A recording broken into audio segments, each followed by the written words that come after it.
So paano mag-pump down mga master? Pump down natin to para transfer natin doon sa isang lugar.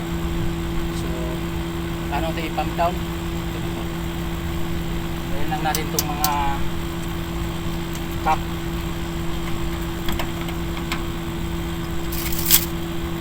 Tapos kabit natin itong suction. Ito siya. Kabit natin dito sa may suction pipe or gas pipe.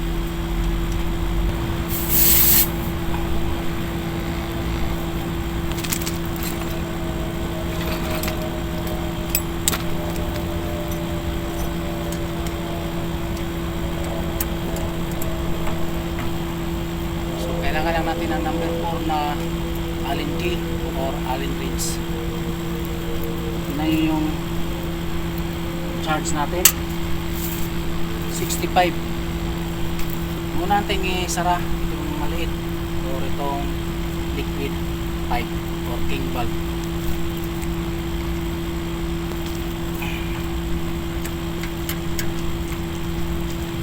Sara natin itong liquid line king valve.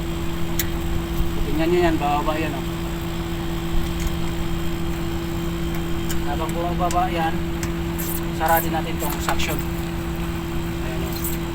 Mag-zero yan.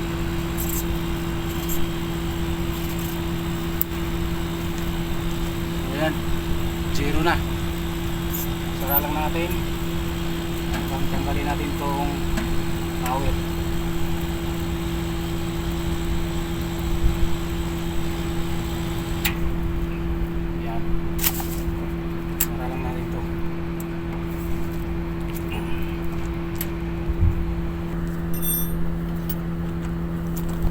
Ayan, vacuum na siya. So ibig sabihin yung lahat na refrigerant nandito na sa condenser coil. So ganun lang, mag-pump down ng isang splitter ko. Okay.